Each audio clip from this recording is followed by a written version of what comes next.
He began in the entertainment industry at the age of 12. His first celebrity interview took place in high school. At the USC's world-famous School of Cinematic Arts, he produced several all-star tributes celebrating the careers of Hollywood stars, and in 2002 launched and created Hollywood's Master Storytellers. We're going to talk to Gordon Meyer on St. Louis in Tune.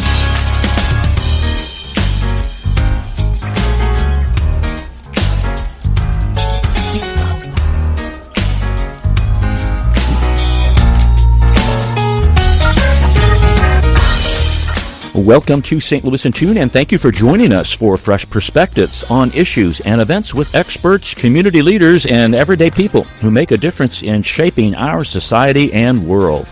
I'm Arnold Stricker, along with co-host Mark Langston. Mark, this is the beginning of our 9th season. Holy smokes, as Harry Carey would say. Oh, no, holy cow. Holy cow. Holy yeah. cow. That's amazing. 9th season. 9th season. Now, a season is a year? Correct. Yeah, because some places are like, they'll put 2 seasons in 1 year, but not us. Not us, no. This is 9 years. 9 years. Wow. I think you had hair when we started. I may have. 9 years ago. I have less now. If any. Yeah, exactly. Wow. Oh, yeah. Welcome, folks. We're going to do one of our things is a thought to ponder, and this is a great one to think about for the beginning of this year. This is our first show of 2026. The solution for a lot of the world's problems may be to turn around and take a forward step. Okay. The solution for a lot of the world's problems may be to turn around and take a forward step, which means take a step back and look around, think about what's going on. I thought that was a good one for this year. It is. I didn't think we were going to get political, but yeah, that's good. I wasn't thinking politics, Mark. Maybe you should. I'll tell you what. Oh, my. Yeah. You have any New Year's resolutions? I don't make New Year's resolutions. Oh, is that right? No. Okay. I try to not just wing it or go with the flow. I just try to get a little bit sharper. That's good. In what I do. And last year I did a chair yoga. Lasted about 30 days. How did the chair last? It broke. But no.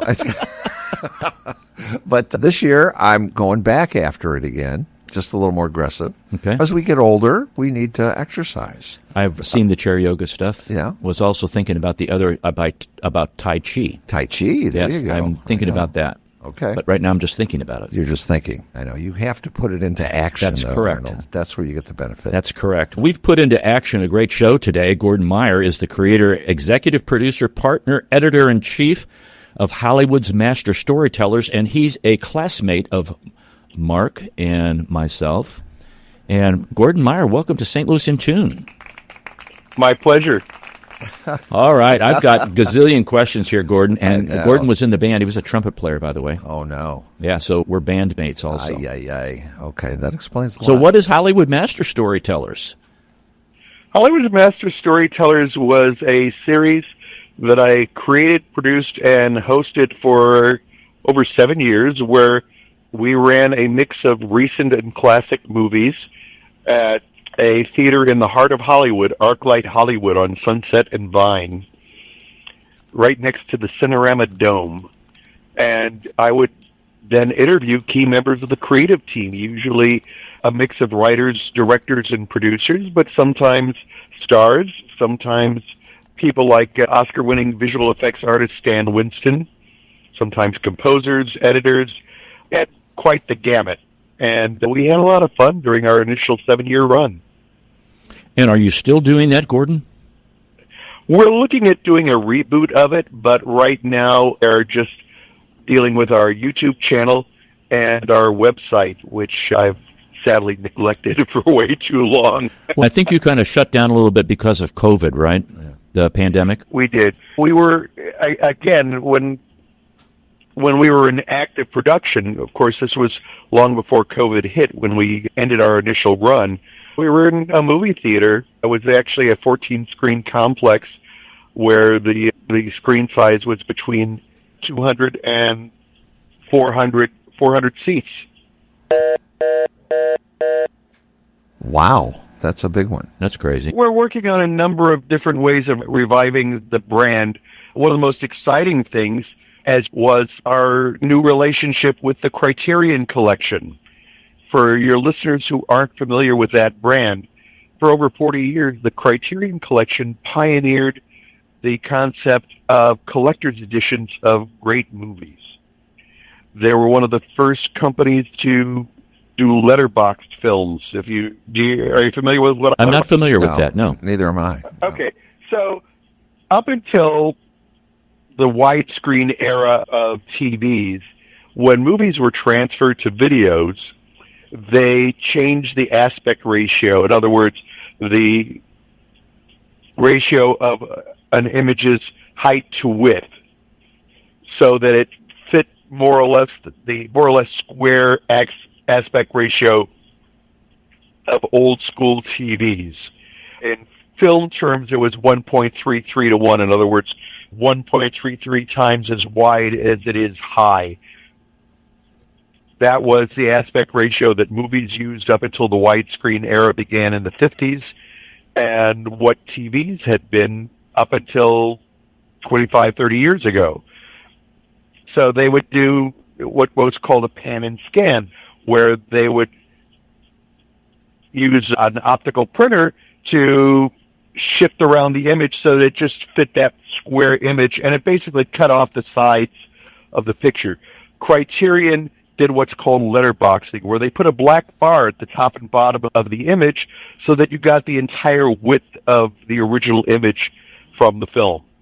And they were one of the first companies that focused on doing that, so you're basically seeing the movie the way the filmmakers intended to be seen. They were also one of the first companies to offer commentary tracks on movies and bonus content. And now everybody's doing it, but Criterion was the first one to actually do that, and they're still market leaders, and it's a very prestigious label. Last year, they approached me because one of the shows that we did in 2005 was the 20th anniversary of Pee-wee's Big Adventure, where I had the pleasure of interviewing the late Paul Reubens in front of a live studio audience of 400 fans. And we talked about a little bit of everything in that, but especially the development of the Pee-wee character. And a couple of years ago, I saw in the trades that there was a company developing a documentary series for HBO about Paul Reubens, and I contacted the producers and said, hey, I've got this interview with Paul. Would you be interested in licensing that to include in your documentary series? And Paul was very hands-on with that documentary because he was extremely protective of his Pee-wee character. So he had to approve anything and everything that was related to Pee-wee. And I gave them permission to borrow our master tape so that they could review the content and decide whether or not they wanted to include it in their documentary. They never did license it, and in the middle of the production of this series, which is available on HBO right now, it's like a 2 or 3 part series about Paul. Paul sadly passed away. But apparently his estate maintained the copies of our content that we provided to the producers. And when this producer at Criterion was working with them on the special 40th anniversary restoration of Pee-wee's Big Adventure, the representative of Paul's estate said, hey, there's this interview that Paul did in 2005 that you guys really should look at and contact the guy who produced it and see if you can license it from him. And so I got a call from the disc producer from the Criterion Collection, and we worked everything out, and they ended up using 37 of the 51 minutes of my interview with Paul. Wow. And it's in the bonus content section of the Criterion Collection's 40th anniversary restoration of Pee-wee's Big Adventure, which came out on December 16th of last year. That's fantastic. It is. That's crazy. Yeah. Congratulations, Gordon. Yeah, good for you. And I was surprised, I didn't know this, that Tim Burton actually produced that, or directed that film. Oh, is that right? That one of my favorite movies as a young lad growing up. was Pee-wee's Big Adventure. Yeah. I'm right on that, Gordon. Like, you're the expert on this film stuff. I think Tim Burton was the director of Pee-wee's Big Adventure. Is that correct? You're the film industry. Correct. That was one of his, I think it was like his second or third feature. What Paul had said in our interview was, and Paul was an uncredited producer on the film as well as being the star and the co-writer. But he was instrumental in getting Tim Burton. He had just done Frankenweenie. I think that was his first feature. And they connected through mutual friends, and because Tim was really hot at the time after Frankenweenie. And again, that was one of Tim's very first features as a director. Now, I know Paul Reubens, he liked to keep his persona very private, and he was really promoting the Pee Wee Herman character. What was he like in person when you were talking to him? I've seen that interview. Matter of fact, folks, we're going to post that interview that Gordon did with him. We'll share that link, and we'll also share the link of the Criterion Collection 40th anniversary with you on the podcast page, stlandtune.com. So what was he like in that interview, Gordon?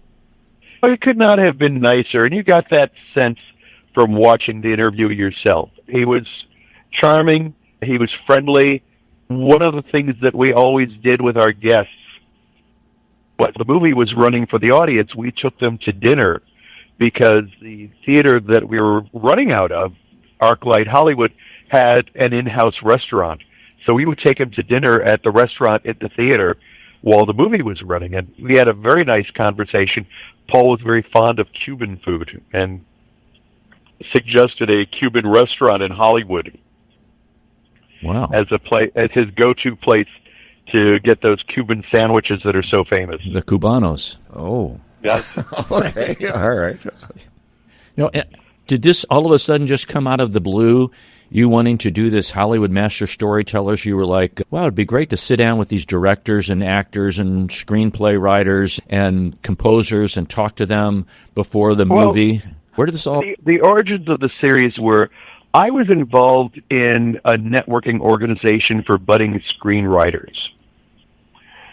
And I had... ArcLight Hollywood was brand new at the time. And I had organized an event in their restaurant. It was a networking event for the organization I was part of. So I developed a relationship with ArcLight Management, and they were looking for... They wanted to start a film series where people could talk to screenwriters, where screenwriters would come to talk about the movies that they had written. And they said, hey, do you know anybody that can produce such a series? And I said, yes, me. And I started a show with them called Meet the Writer. And again, we actually kicked off that show with Ray Bradbury. Oh, wow. Talking about his adaptation of Moby Dick for producer-director John Huston. And we built from there. And as an aside, Ray was one of the biggest kids that I ever met. He just had this wonderful childlike passion and enthusiasm. And this was not the first time I'd interacted with Ray, by the way. While I was in film school, I produced a tribute to the Disney Studios. And Ray was one of our speakers because he and Walt were friends, close friends, and he was a consultant on the parks. And Ray had actually arranged for my team and I to get a tour of what was then called WED Enterprise. It's now Disney Imagineering, partly because that was his association with the studio, but also because one of our honorees was the late Mark Davis, who started out as an animator. Among the characters that he animated was Cruella de Vil, the original 101 Dalmatians. And Walt had shifted him over to Imagineering, where he was one of the key designers of attractions like the Haunted Mansion and Pirates of the Caribbean. So Ray had arranged for us to get the tour of Imagineering and to meet with Mark in his office. And so there was a sign over the door in Mark's office that said, Toto, I have a feeling we're not in Kansas anymore. Yeah, exactly. Wow. And then I helped myself to a chair near the door, and he said, oh, by the way, that's the chair Walt used to sit in when he came to visit me. But anyway, so we started to Meet the Writer with Ray Bradbury, and we had a fair amount of success. And then I ended my relationship with the writers organization, and because I had already developed a good relationship with ArcLight Management, I started Hollywood's Master Storytellers, where our guest roster expanded beyond writers to also include directors and producers, and very often actors, hyphenates, visual effects artists. And during our initial 7-year run, we had some really great guests, including Oscar winners. What are some of those guests that you really recall and you remember, and why do you remember those conversations you had with them? One of the things, we did a number of DVD launch events for the studios, which were primarily live local. It's been other publicity events for the studios. One of the highlights was the director's cut of Alexander with Oliver Stone, and Warner Brothers actually struck a 35 millimeter print for our screening. Wow. To talk about that. The most high-profile event that we did was the 25th anniversary of the Blues Brothers, which we broadcast live from the Chinese Theater to almost 100 screens around the country. So who was in that interview group? Was Belushi in that, or Aykroyd? Or? So here's who we had on stage with us. We had Tom Mount, who was the president of the studio when the movie was made, so he was like the uncredited executive producer. The late Steve Cropper from the Blues Brothers Band. The late Henry Gibson, who played the head of the Illinois Nazi Party. Now, I knew Henry, and you do also, from his years on Laugh-In. And Henry was just such a nice man. And he and I later became Facebook friends. He was very nice. We had the godfather of soul himself, James Brown. Wow. Don't do that anymore. And the film's director, John Landis. And we beamed in Dan Aykroyd from a studio in Toronto. That's cool. And they told some great stories. So, for example, one of the legends that they worked with in this movie was Cab Calloway, whose career dated back to the late 1920s, 1930s, when he was a star at the Cotton Club in Harlem. And Landis talked about working with him because he had just done his trademark song with Minnie the Moocher. And he had just done, God help us, a disco version of Minnie the Moocher that he wanted to use in the movie. And Aykroyd and Landis said, no, if we have Cab Calloway, we've got to do the classic Minnie the Moocher. So they go into the recording studio to pre-record it, and they do a take. And Calloway says to Landis, how is that? And Landis says, well, it was good, but no offense, you're Cab Calloway. I expected great. What is that? Calloway says, you didn't ask for great. Oh. Can we do it again and this time do it great? So they do another take. Calloway says, how is that? And Landis says, now that was great. He says, you have to ask for great. Wow. That's interesting. Yeah. And then Aykroyd told the story about the night that they shot the mall sequence.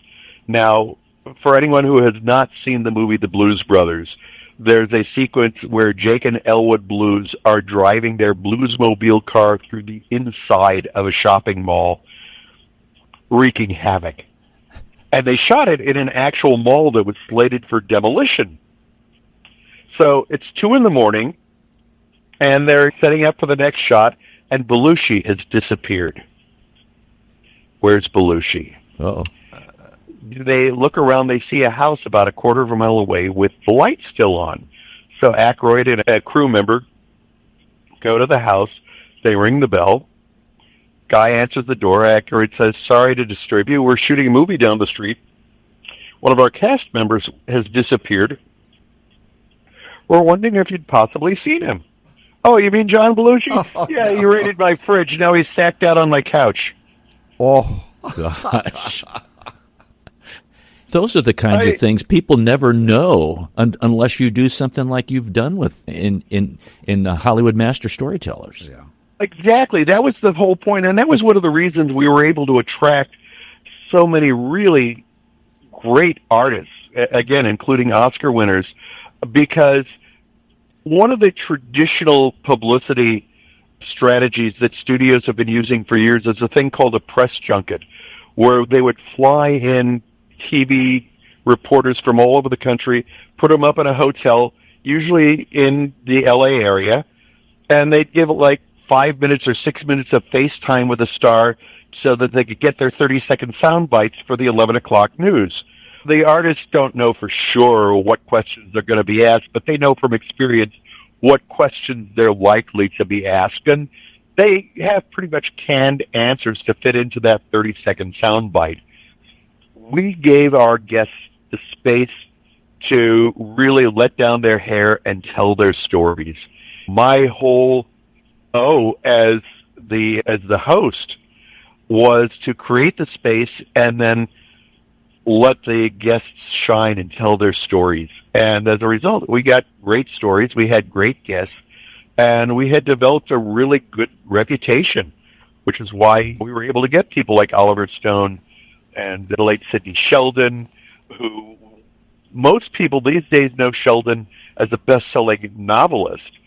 But before that, he created and produced I Dream of Jeannie and the Patty Duke Show, and wrote most of the episodes for that.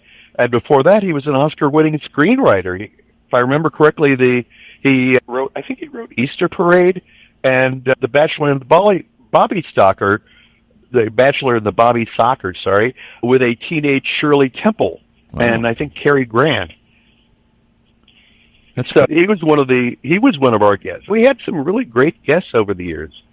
And I know you're going to ask, all right, who's your favorite, right? Yeah, who is your favorite? I have that down on one of my questions. That's correct. Really? And who's your worst? I have that one down too, but I thought maybe I shouldn't ask that question. I'm happy to say that all of our guests were good. Some were great. Others were just good, but I never had a bad experience with any of them. There was one exception, but I'm not going to, out of respect for that particular artist because he's passed away, I'm not going to go into it. But, my two favorites, it was a toss-up between Drew Barrymore and George Clooney. Really? Now, that's fascinating. We had Drew Barrymore and her producing partner, Nancy Juvonen, to talk about 51st Dates, which was one of the first movies that her production company, Flower Films, made. And it was a co-production with Adam Sandler's company, and the second romantic comedy that she made with Adam. And she and Clooney were both really down-to-earth, articulate, funny, and a little bit self-deprecating. And I don't remember the answer to this question, but she got a kick out of the question that I gave her. Did Adam improve as a kisser between 51st Dates and the other rom-com that she did? She got a kick out of that question. And then we had Clooney with Confessions of a Dangerous Mind, which was his directorial debut. That was based on the, quote, unauthorized autobiography of Chuck Barris. Oh, I love that. Who was the creator and producer of shows like The Gong Show and The Dating Game. Yep. And we ended up talking about a lot of things in addition to Confessions. And again, George was just really down to earth and a lot of fun to talk to. And we kept ragging on himself for destroying the Batman franchise. He did. I believe that. At least they recovered, but it was tough that time. Yeah. And then he got serious and admitted that it was actually a really big career break for him, because he was still making that transition from TV star to movie star. Right. I had a brush with greatness with George Clooney. Yeah? I did. They did Up in the Air. Part of it was recorded actually right down the street from me in a church. The church scene was in Maplewood, and it was on the corner of Sutton and Flora in Maplewood. Right. And they made it look, it was in the middle of the summer, and they made it look like snow. They had all that blow-in snow stuff that they do.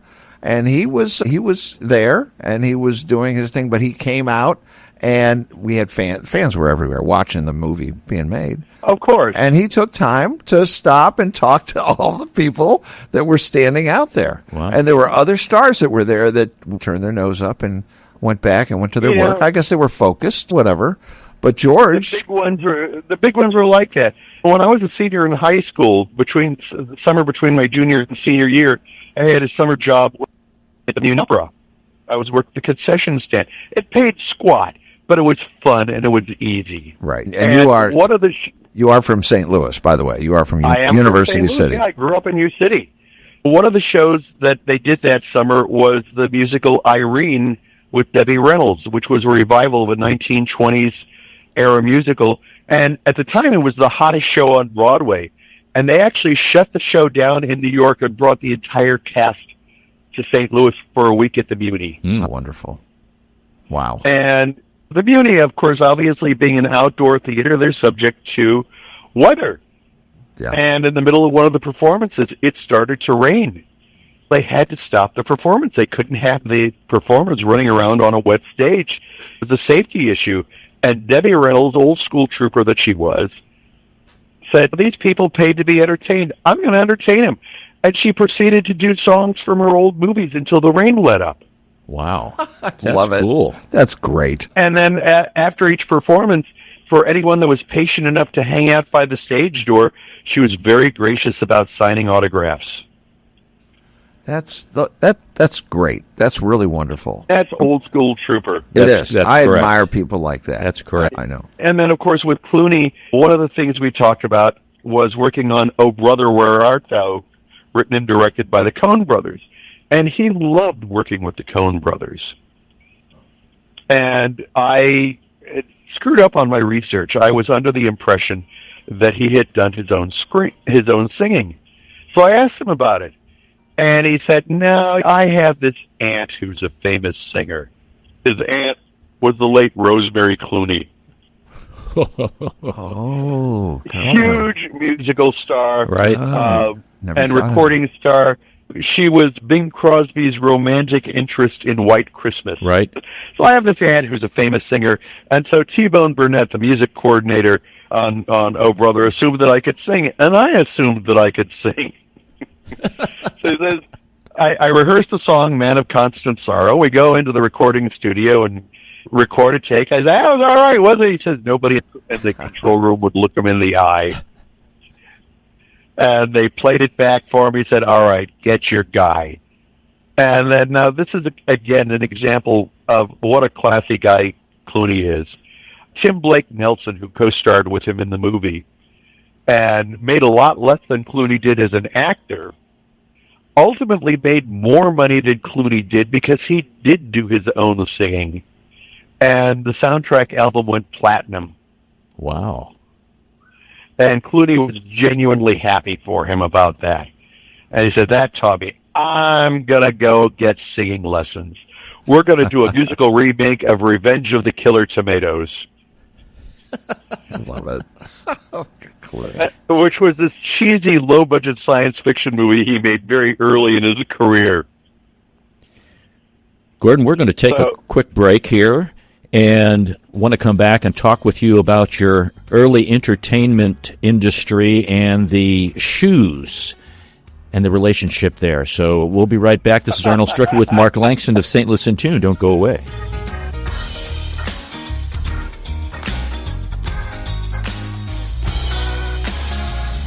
As strange as it may sound, at Better Rate Mortgage, we love talking to people about mortgages. Everyone in St. Louis promises a better mortgage rate, but what you really need to turn that perfect house into your dream home is a better mortgage. At Better Rate Mortgage, we open the door to so much more. So where are you in the home buying process? Researching? Maybe wondering how much you can afford? House hunting? Get a pre-approval from Better Rate Mortgage. Ready to buy. Our team is ready to make your mortgage process fast and easy. Whether you're purchasing your first home or taking cash out to make your dream home even dreamier, our door is open. Come on in and get started today. We'll show you how. Call Sean directly at 314-375-3293 or online at betterratemortgage.com. Remember, at Better Rate Mortgage, a better rate is just the beginning. betterratemortgage.com. NMLS ID 40113P5, an equal housing lender.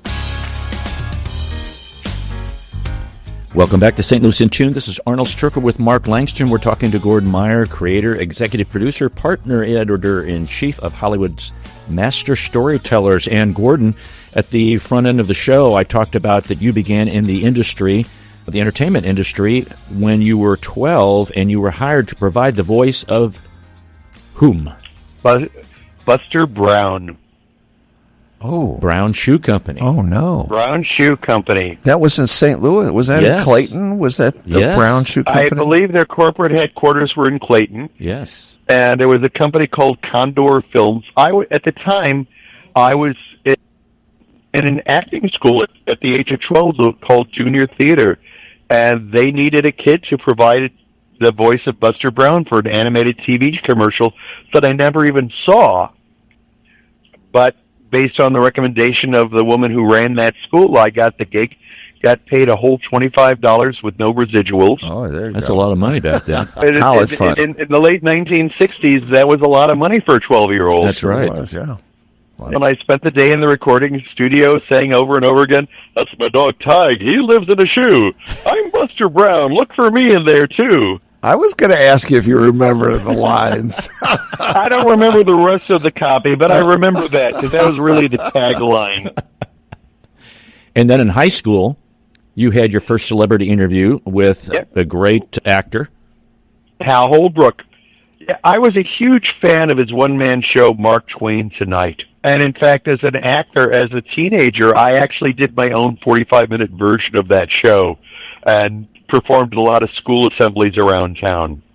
Really? I don't know if you remember that or not. I don't remember that. But I was the arts and review editor for the school newspaper at U City High. I remember that. And The Tom. Holbrook was the Tom. It was called the Tom now. I forget what it's called now because it's no longer politically correct to use Native American terms like that. The mascot went from the Indians to the Lions.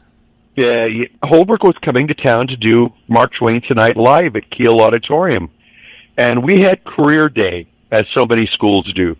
And the entertainment editor for the St. Louis Globe-Democrat was one of the guests. And I went to meet with him, and I mentioned that Holbrook was coming, and I'd love to review the show and interview him. But I'm just a high school kid. That can't happen. He said, I don't see why not. And he had me give him a call at his office the next day. He contacted the local promoter, who could not have been nicer. The promoter said, I can definitely give you a couple of comps for the show. No problem. As far as interviewing him, he's going to be in town a day or two before the show. I'll ask him when he gets in town. Now, and then he called the day before the show. Mr. Holbrook will see you after the performance.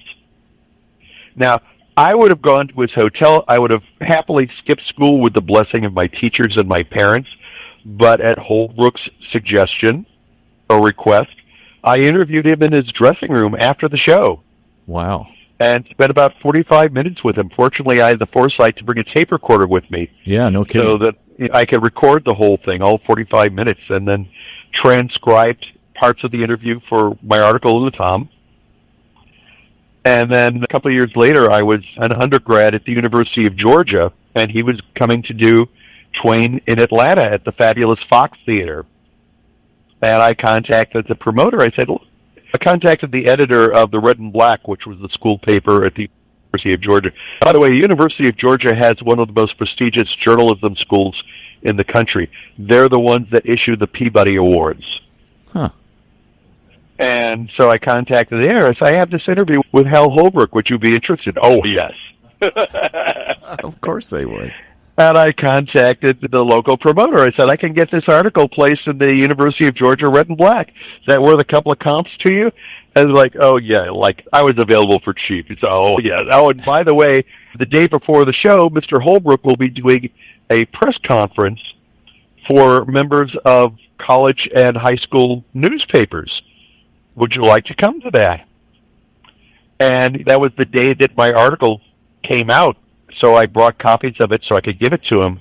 And he looked at me like, you look familiar. Do I know you? Wow.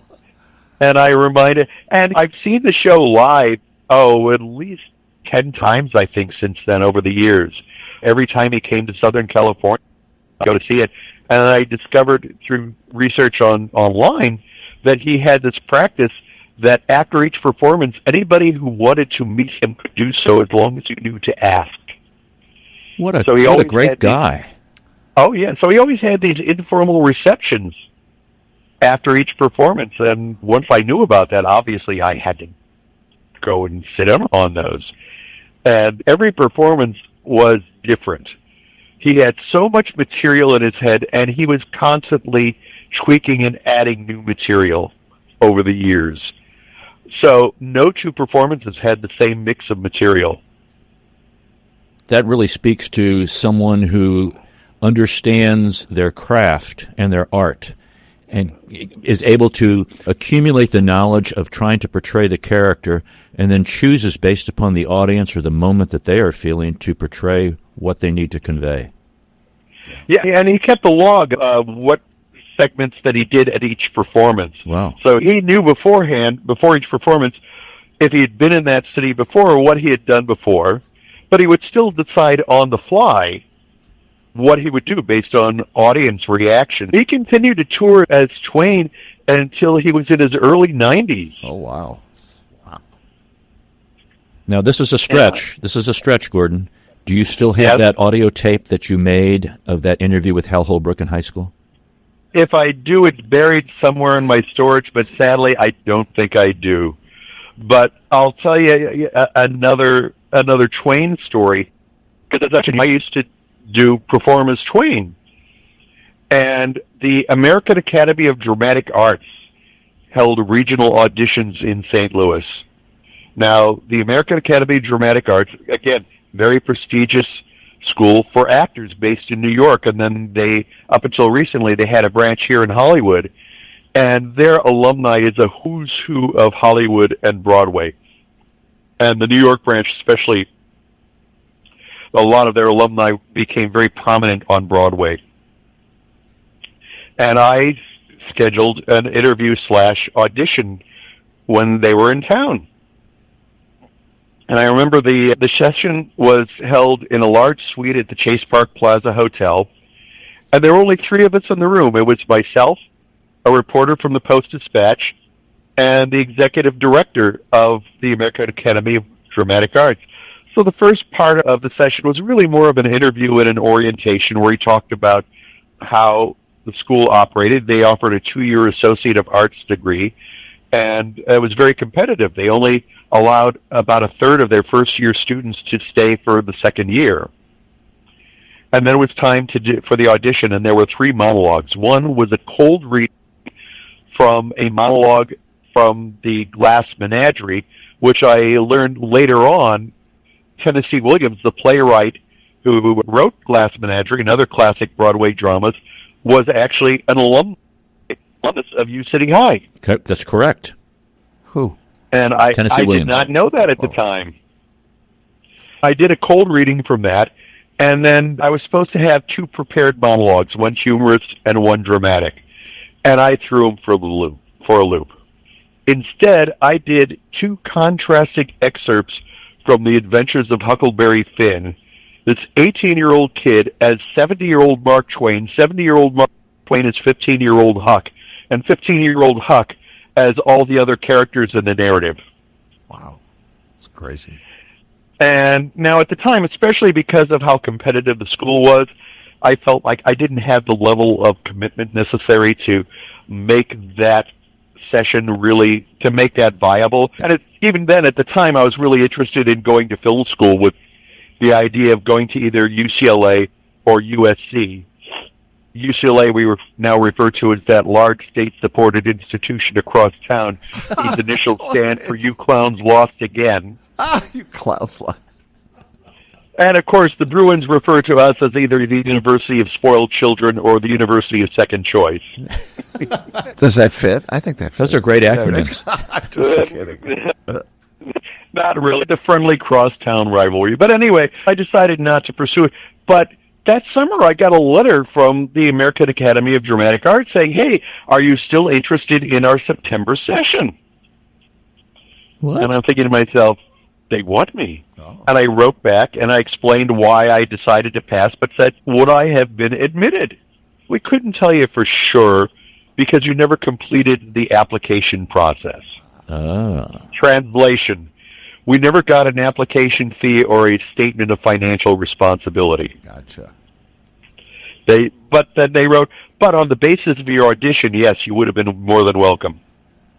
There you go. That explains it. Just had to show me the money. That's right. It was very flattering. Or the lack of. Or the lack of money. That is great. That is great. Hey, this seems like a calling for you. Absolutely. It really does. Even since you're 12 years old, it looks like you were headed for L.A., headed for Hollywood. It's just amazing how your life has taken the course it's taken. I've worn a lot of hats over the years, and I've had some really wonderful experiences. And the irony, of course, as a teenager, I played Twain at 70, and now I'm almost 70. I'll be 70 in a few weeks. Yeah. And I still remember some of the Twain material. And I'm toying with the idea of reinventing myself. And I've got a lot of friends in the industry, obviously, and one of them is a very prestigious acting coach. Noah Wiley is one of his clients. Oh, well, yeah. Okay. And I'm looking at possibly going back into acting and maybe doing some voiceover work. Yeah, doing school assemblies is Mark Twain. Yeah. That's a great thing for the history portion. Yeah. The history and the literary art portion. And now I just found out that Richard Thomas, one of the stars of the Waltons, has licensed the right to do Mark Twain Tonight from the Holbrook estate, and he is now touring as Twain. Oh. Wow. I have no idea how his performance is, or if he does the same kind of thing that Holbrook did of varying his performance and material from performance to performance. We have all the scoops in Hollywood here. That's right. All the scoop. And reportedly he does a much shorter version. When Holbrook, all the times that I've seen Holbrook, the running time was a little over 2 hours plus intermission. He did it in 2 acts. Thomas apparently does just a straight 90 minutes without intermission. And again, I have not really seen any footage of him as Twain. I don't know what his performance is like compared to Holbrook, but Holbrook is the gold standard as far as Mark Twain goes. Yes. Gordon, what advice do you give to potential actors, producer, directors, writers who may be thinking about that as a career? What advice do you give to them? Of course, depending on which craft that you're talking about. Actors, first of all, with anybody, practice your craft. Actors act. Take lessons. Work with an acting coach. Do community theater. Do student films. Get footage of yourself. And build a reel and build a reputation and develop relationships with budding filmmakers. Here in L.A., for example, you've got a number of prominent film schools. You've got USC, you've got UCLA, Cal Arts, just to name a few of the L.A. Film School, a lot of film schools. And these student filmmakers, they need actors. And generally speaking, you will get paid minimally, if anything, to do these student films, but it's experience, it's footage, and you're developing a relationship with someone that could possibly open doors for you later on in your career as their careers develop. I always think it's a good idea to do your craft, no matter what. Right. If that's what you want to do, you should just do it. Right. Just keep doing it. Do what you love. And for writers, again, practice your craft, study screenplays. There are a lot of screenplays available online that you can download, in many cases for free. In fact, because we're in award season right now, a lot of the movies that are being promoted for Oscar nominations, the studios have put their screenplays online so that they can basically promote Best Original and Best Adapted Screenplay nominations. It's interesting. And you can download these screenplays. I've got probably over 100 screenplays, PDF files of over 100 screenplays on my computer that I've downloaded over the years. So study screenplays, see how they're written, see how they're crafted, see how the writers describe what's on the screen and learn from that, and then enter contests. Oh, there you go. There are places out there where you can pay to get coverage and feedback on your script, and feedback is always valuable. Having other people read what you've done. One of the things that I learned a tremendous amount from, many years ago, I took a writing class through UCLA Extension, which is UCLA Extension, even though I'm a Trojan, UCLA Extension has great writing classes taught by working professionals. And I think some of these classes may even be available online, so you don't have to be in LA to take them. But in this particular case, the teacher was a writer by the name of Lionel Chetwynd, who had written, among other movies, The Apprenticeship of Biddy Kravitz, which was one of Richard Dreyfuss's early starring roles, and the Hanoi Hilton, which was the Vietnam theme thing. And in one of his sessions, he had us bring in a 3-page scene, and he brought in actor friends of his to do a cold reading of these scenes so that we could hear how our dialogue sounded. And then we could get feedback from the actors as to what it felt like to actually say those words. That's great advice. And that was a really valuable experience. Yeah. And if I remember correctly, one of the actors he brought in, 2 of them were David Soul and James Coburn for that session. 2 friends of his. So it's like, I had some pretty good people reading my dialogue. Starsky and Hutch and In Flint. Exactly. Wow, all wrapped up in one. Wow. Those are some of the kinds of things. Obviously, educational opportunities, if you're at a place that has, for example, a good drama school, if you're acting, or a good film school, to help master your craft, because it is a craft. And it's not just raw talent. There's skill sets that need to be developed. Gordon, you're out there in Hollywood. What does the film industry look like these days? Doesn't seem like they're cranking out the movies like they used to. It just seems like there's a bit of a shift in how movies are being made. It's tough right now. Again, I've got a lot of friends in the industry, including many of my classmates. And it's tough. Streaming has really affected production, so much production moving to other parts of the world. Vancouver, Atlanta, other countries.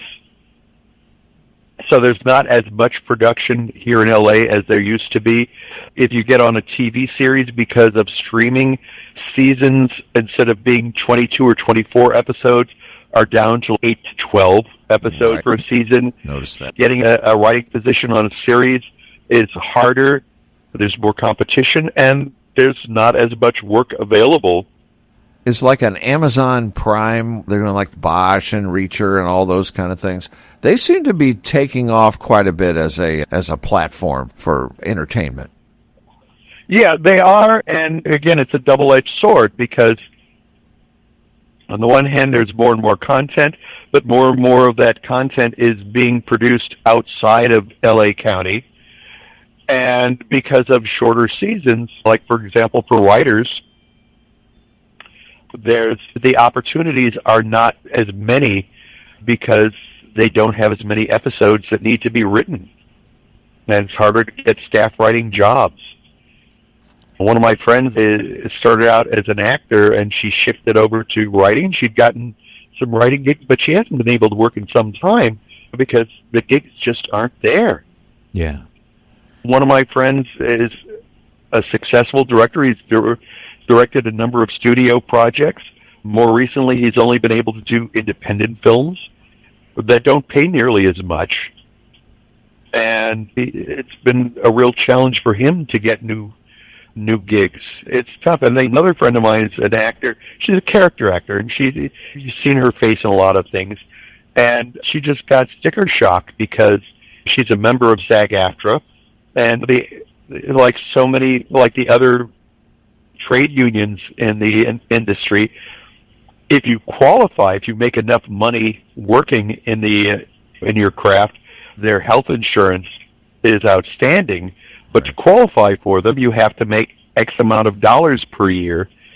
And she found out the hard way that although she made a fair amount of money last year, Most of it was from residuals from some TV commercials that she made, and those don't count as qualifying income to meet the insurance requisite. Naturally, it's always something like that, a little bit the fine print or whatever. We'll have to come back and revisit some more things with you. We are coming to the end of the show, and I really want to thank you for you taking time out of your schedule to talk to us about what you're doing out in Hollywood, Master Storytellers. And again, we're going to post on the podcast page all of the links that we talked about, especially the Pee Wee Herman information, that's the Criterion Collection, etc., like that. And by the way, for those who splurge on the Criterion release, if you get the 4K version, there are 2 discs on it. I got to give a plug for my friends at Criterion. You've got the 4K disc and then the Blu-ray. The bonus content, including my interview, is only on the Blu-ray disc. Gotcha. Okay. Good to know. And as of a couple of months ago, if you ordered it directly from Criterion.com, you got a discount. But otherwise, you can order it through Criterion. You can order it through Amazon. You may be able to get it through your local video store if they're still stocking DVDs and Blu-rays. And, of course, Criterion has a lot of great content. And they even have their own streaming channel, the Criterion Collection. That would be something to look at, folks. Which has some great content. Now, Pee-wee's Big Adventure is not going to be on the Criterion channel. They did not have that license from Warner Brothers, but they have a lot of really great classic and foreign films. Gordon Meyer, thanks for coming on the show today. We appreciate it. You take care out there in California. Been my pleasure. All the best in Tinseltown. Okay. Take care, Gordon. All right. Bye-bye. Great to hear from him. Yes. Well, very knowledgeable about the industry and his contacts and what he's learned out there, and he's a wealth of information. He really is. He's plugged in out there, which is, I would think, nowadays is hard to do. Yeah. Yes. Here's a mental floss from Alexander Hamilton, Mark. Ooh, okay. Let's hear this. Embrace adversity. Okay. There's actually 11 of them, but I gave you one of them. I like that, though. Embrace adversity. I like that. I can give you another one. He said, marry rich. I tried that, but it didn't work. Oh, and here's we'll just do one funny. All right. This gentleman was seen shopping with his wife. He says, I don't need Chat GPT. My wife knows everything. See there? That's all you need to know. That's all for this hour. Thank you for listening, folks. If you've enjoyed this episode, you can listen to additional shows at stlandtune.com. Consider leaving a review on our website, Apple Podcasts, Podchaser, or your preferred podcast platform. Your feedback helps us reach more listeners and continue to grow. I want to thank Bob Berthasell for our theme music, our sponsor, Better Rate Mortgage, our guests, Gordon Meyer, and co-host Mark Langston. And we thank you for being a part of our community of curious minds. St. Louis in Tune is a production of Motif Media Group and the U.S. Radio Network. Remember to keep seeking, keep learning, walk worthy, and let your light shine. For St. Louis in Tune, I'm Arnold Stricker.